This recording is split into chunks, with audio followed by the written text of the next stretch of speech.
Alright guys, so here we have a 2014 Denali, GMC Denali. Beautiful truck. I mean, this thing's looks like it's in almost mint condition. Other than the headlights. So you can see down here, the clear coat is completely intact. So this might give me a little bit of trouble getting off. So I'll start with a 320 to remove all of this. You can see right here on the top is where it's starting. So customers obviously pretty meticulous about his truck concerning how clean this thing is, so I'm not surprised that I got a call like this. It's a tiny little scratch there. And the same thing on this side. It's completely intact on the bottom, and the oxidation process is starting on the very, very top. So this is just going to gradually get worse and worse and worse as time goes on.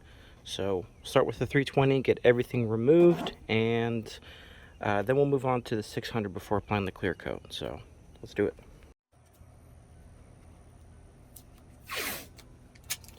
Alright, so obviously we're going to tape it up.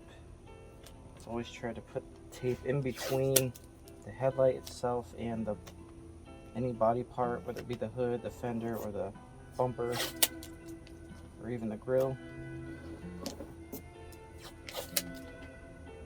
This kind of, I would always recommend taping no matter what.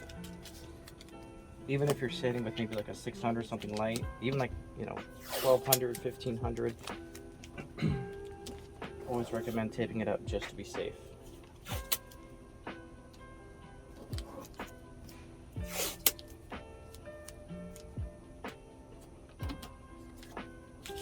I think you've heard me say it in the past that I can get away with not taping.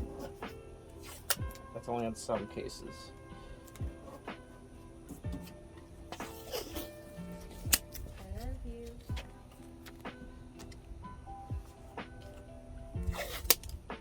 The only time that I would consider not taping is if you have a lot of gaps in between the headlight and the body part. For example, see how the hood's popped and there's really nothing I could accidentally sand over here.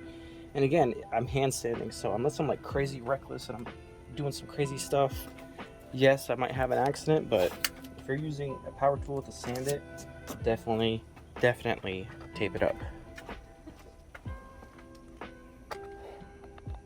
It's one of those classic terms, rather be safe than sorry.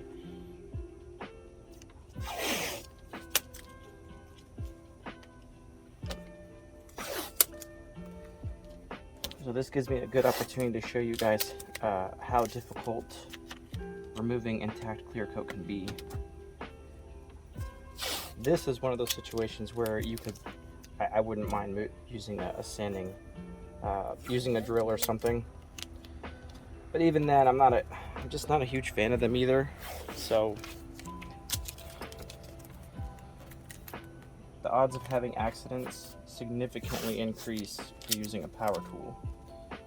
So if you're not gripping it and it catches and it moves moves somewhere on the body, one of the body parts of the car, and this thing's in great condition. Not that, if it was in bad condition, I wouldn't care, but you guys know what I'm saying.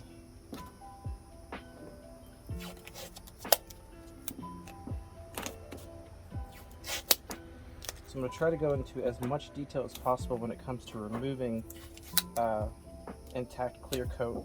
I'm going to show you guys kind of a little strategy that I use whenever addressing issues like these. So this will come with experience. The first swipe of the sandpaper on the headlight is going to tell me everything I need to know. It's going to tell me how long this is going to take. It's going to tell me how difficult the clear coat's going to be to remove. So I'll spray it. So yeah, that tells me it's not going to be too bad. So see how quick you can see where I sanded. I could probably get away with 400 at this. So this tells me that the clear coat is not super intact. So if it were to be intact, I would, instead of just doing like a complete sanding process like this, I would put my 3 fingers on it like that on the square, and I would just focus on that one square. That's how you get the intact clear coat off. So anytime you have stubborn clear coat or really bad oxidation, try to use that method where you're just spot sanding like this rather than going like this, because obviously this is more so for coverage, and then this is more so focusing the sanding on a specific spot.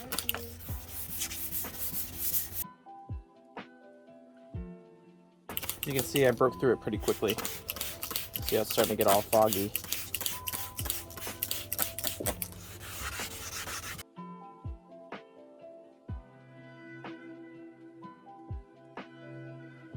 Alright, so right here I can feel it's different. See how easy it slides over it?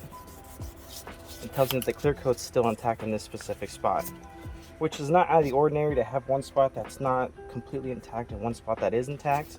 I've seen it before, but it's kind of weird.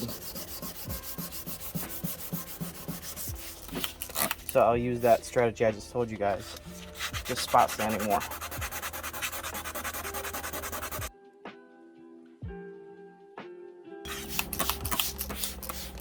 Let's see how we're starting to break through. So you can see the difference. Let me see if I can try to get the best picture here for you guys. So you can see right here, it's pretty removed. I don't know if I can get a good angle on there. Let's see. But I don't know for sure if you can see on the camera. It's kind of hard for me to tell, but you can see right here, I'm getting close to the bare headlight, and then right here, there's still clear coat. So you can see the difference right there. Right there specifically, see that white spot? That's where I'm starting to penetrate through to the headlight and past the clear coat. That's what you want.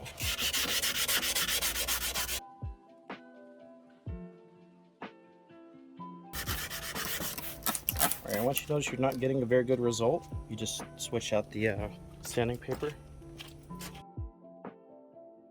And I will say the 320s don't last that long because you're kind of more you're applying more pressure, or at least for me, they don't last that long because I'm applying more pressure than like with the 400 or 600.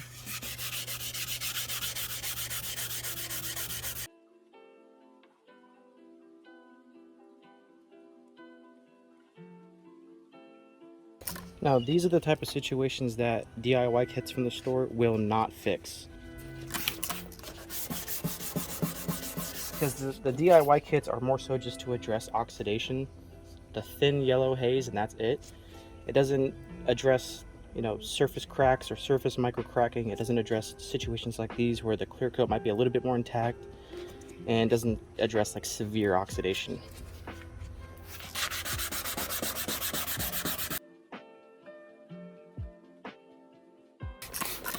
Alright, so far so good. I'll show you guys how to check and see if you removed all the clear coat.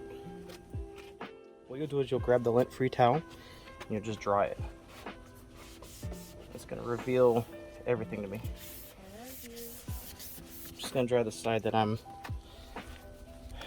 going to check. Let it dry for a minute.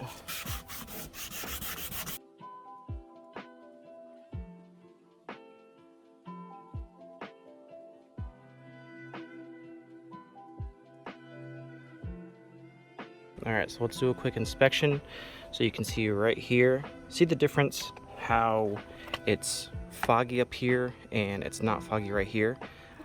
That's basically where the clear coat is still intact. So you have two different shades. The darker it is, that means there's still clear coat, and then the foggier it is, that's basically where you're down to the bare headlight. You can see right here specifically, see the color difference or the shade difference?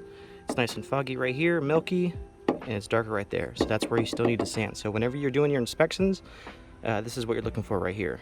Any discoloration between the two. That means that there's still stuff that's on the headlight that you have to remove. Your objective is to get down to the bare headlight, and this right here is the bare headlight. The little dark spots, that is the old clear coat.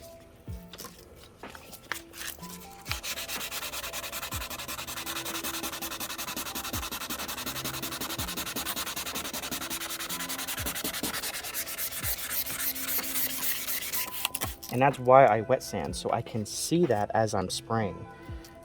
It's removing all the oxidation that I'm already sanding, all this white stuff, so that I can see the headlight and see how much more of the layer I have to remove.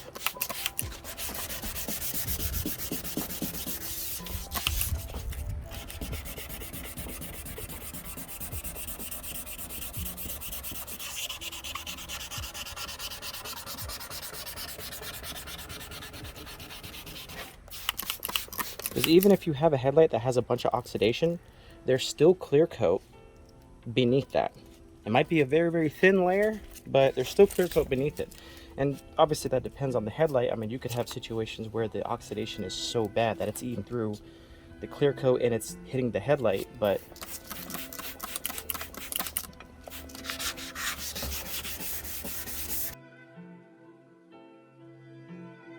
Morning sunshine. all right. So I don't see very much whenever I'm spraying. I don't see very much clear coat still on there. So what I'll do is I'll dry this and I'll move on to the other one, and then we'll come back and check on it, do the inspection after a few minutes once all the water dries. So, and don't be afraid to do this process or this step really quick, just to make sure that you remove everything.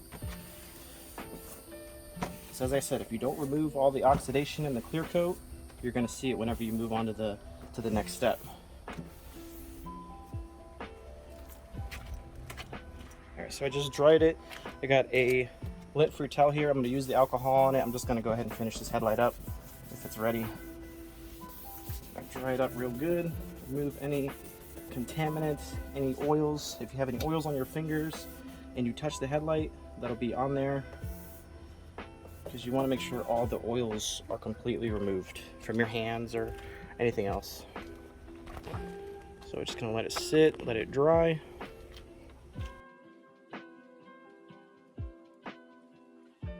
Alright, so we are going to move on because this is taking forever to dry.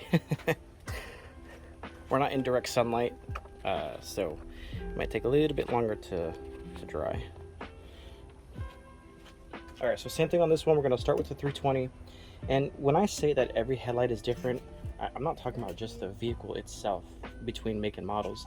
I'm talking about every specific headlight. So I could start sanding this and it could come off 10 times easier than that side, or it could be 10 times harder to remove than that side. So when I say every headlight is different, it's every single individual headlight. So you guys see the difference? The oxidation up here and the clear coat removing right here. The difference in color, like this is more kind of yellow. I mean, it didn't have that much oxidation on the top to begin with, so there's not going to be too much yellowish, greenish oxidation coming off, but you can kind of see the color difference between removing the clear coat and then removing the oxidation.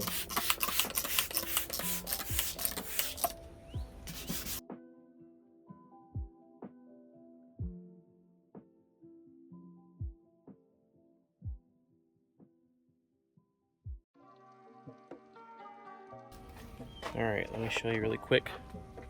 See right here, kind of. Again, I'm looking through on the phone, and I can't tell 100% if you can see it, but old clear coat right here. See the color difference? You can actually see the clarity difference too as I move the camera. You got old clear coat here, and then you have the bare headlight right here. That's what you're looking for. If you are wet sanding and you're spraying it as you're sanding, that's what you're looking for. You're looking for those dark spots. You want it nice and milky.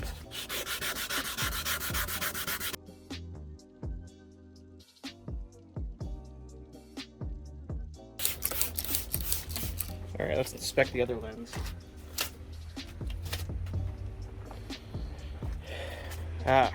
That's what I like to see.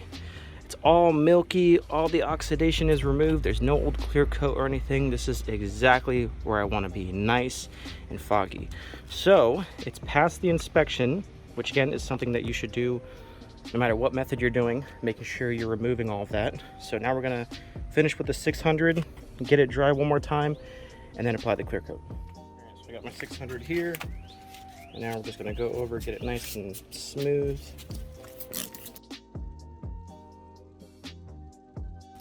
And also, let me show you guys something so that you can kind of get an idea of what the difference is. So see how you can see the individual scratches from the 320? Once I hit it with the 600, that's going to look completely different. So I'm going to try to get a really good view of it so you can see. But I'll show you that once I finish with the 600 so you can see the difference.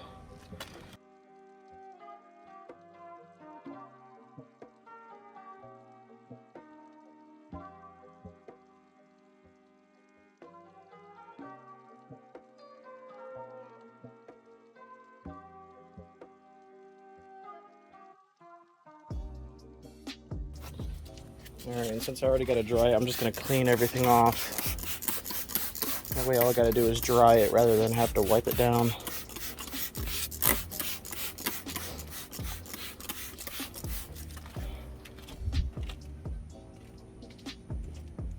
Alright, so we're going to dry it with a lint-free towel. Get all the water off.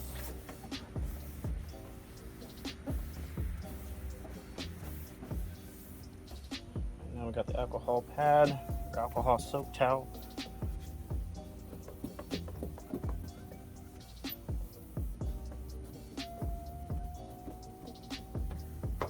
And we're going to let it dry. So let's continue with this one while it dries. Alright, so we're going to continue using the 320 on this one and get all that old clear coat removed.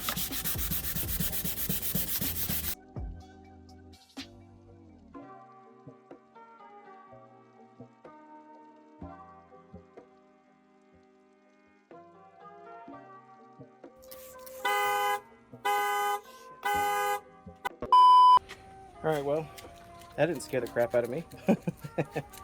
I was waiting for the day that something like this would happen because it's always in the back of my mind. I wonder if the alarm's going to go off while I'm sanding. Thank God it only lasted for a few seconds, so it went off. I texted the customer in a panic. I was like, hey, the alarm's going off. Is there something you want me to do? And it went off right after I sent that text, so let's continue. Hopefully it doesn't happen again.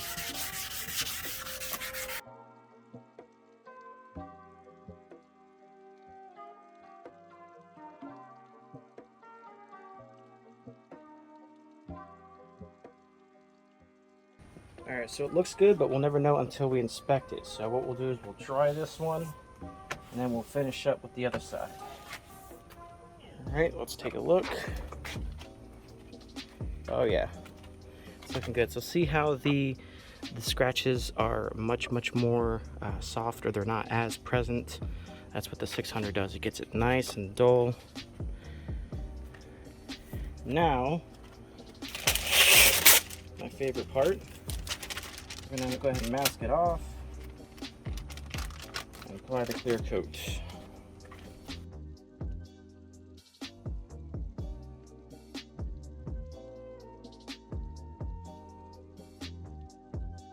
Alright guys, everything looks great. We did the inspection and we are ready for the clear coat. So what I'm going to do, actually I already shook up the can. It's at room temperature. So now when I spray, I'm going to spray about 3 to 4 inches from the headlight, and I'm going to go with the contour of the headlight. Just nice, even strokes. You're going to push on the nozzle pretty much as hard as you can because it's kind of stiff. And this is one reason why I stress that you shake it really well, because as you're spraying, if the pressure isn't high enough, it'll stop while you're in the middle of spraying. So build that pressure, shake it really good, and just do nice, even strokes. This is the step where it's going to take some time to kind of get it right, because it is kind of tedious to get it right between the speed, how close you are, and how hard you're pushing on the nozzle. It's going to take some time to build, but once you get it down, it's like riding a bike. You never forget. So put on my mask.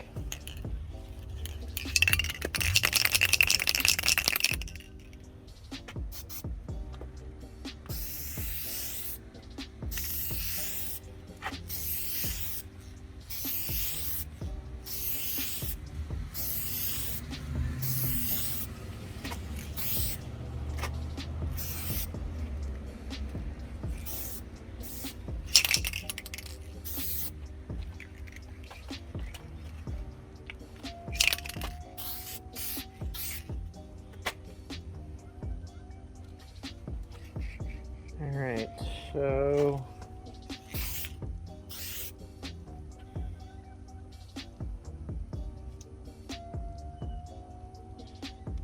alright, and that's why I can't stress enough to make sure, if you are using the spray, make sure you're inspecting it to look for any spots you may have missed. And then if you miss any spots, just like I just did, just and it's good to go. So we're going to let that side dry, then we're going to finish up with this one. And where we left it off, we said let's dry it and inspect it and make sure it's good to go. And you guys tell me if it's good to go.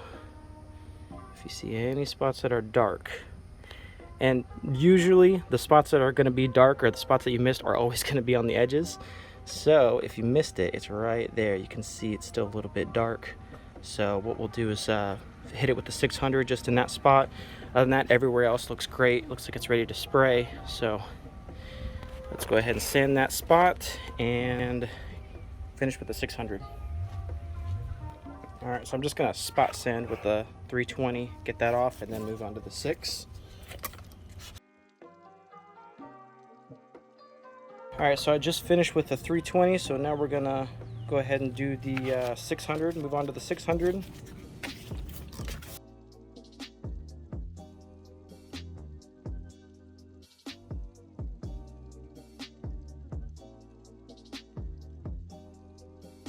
You know, there's a strategy I've been looking to implement when it comes to taping.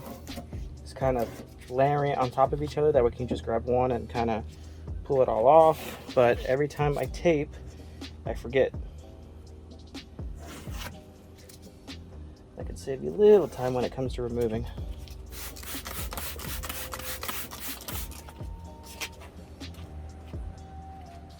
All right, let's give it a good dry.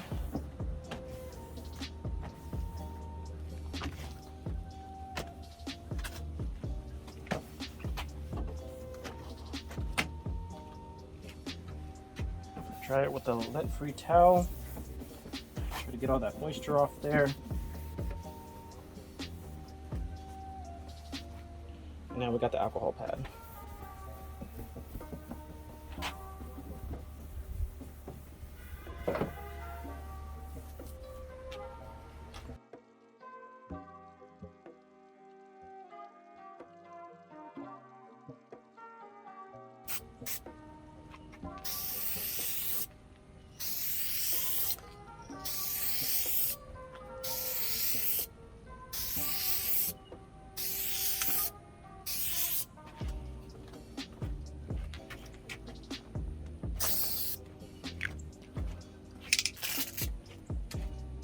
All right, everyone, so here's the finished product.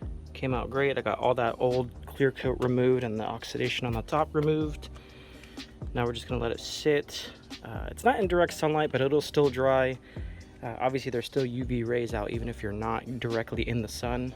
So customer's actually at work and he just said, hey, go on by the house and restore it. So what I'll do is in situations like these, because whenever they ask if they have to be with the vehicle for me to restore it, I always take an extra good amount of pictures and I tell them I'll send them before and after pictures, and then I can send them a payment link so that it's as convenient as possible. So, and that's it. That's how you remove old clear coat and apply a new one. Thanks for watching.